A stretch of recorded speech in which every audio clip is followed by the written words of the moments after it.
a second. Before the holiday season sweeps you into a whirlwind of deadlines, distractions, and dinner rolls, ask yourself, how do I want to feel as I close out this year? Rushed, drained, or intentional and anchored? Because how you answer that question changes everything. 3, 2, 1, yeah!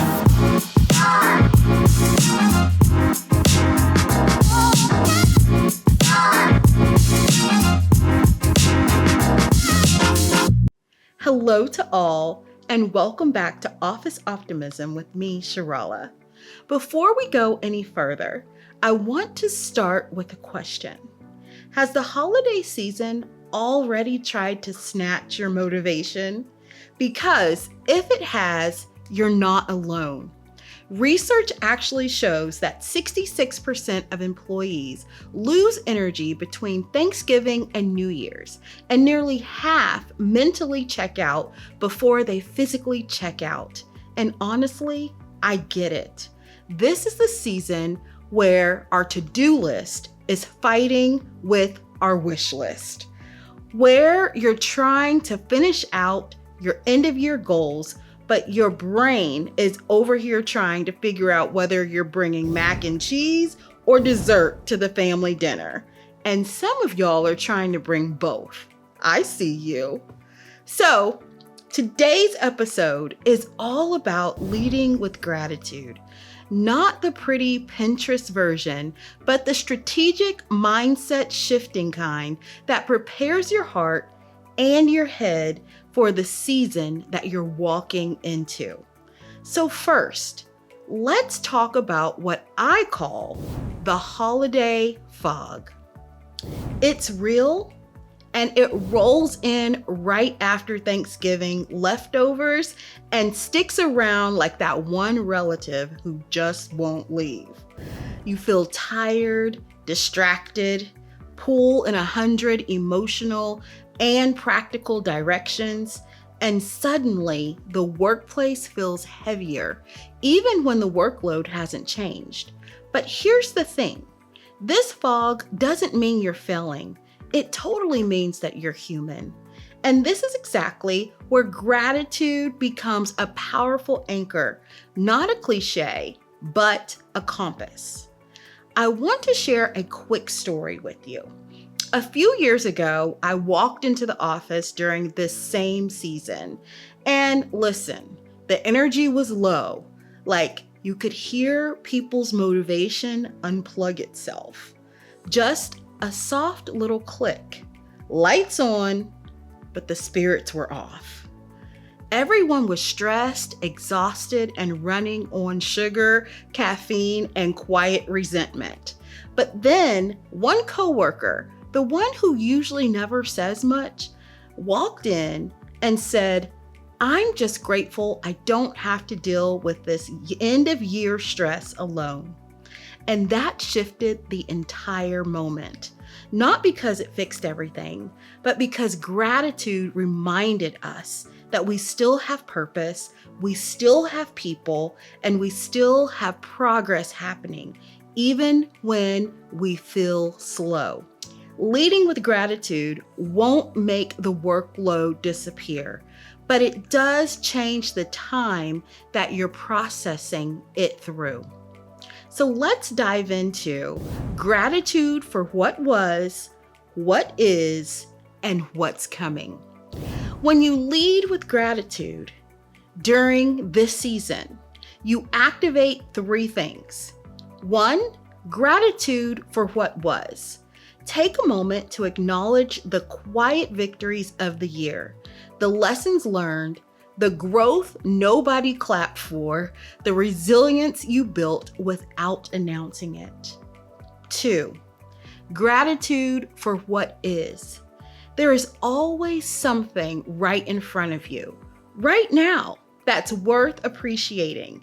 And even if it's small, even if it's just the coworker that makes you laugh, or the fact that you made it through a tough season. And 3, gratitude for what's coming. This one's my favorite. Being thankful in advance builds emotional expectation, hope, and forward momentum. Science backs this up. People who practice positive expectancy are more resilient, more creative, and more solution-focused. Gratitude is not passive.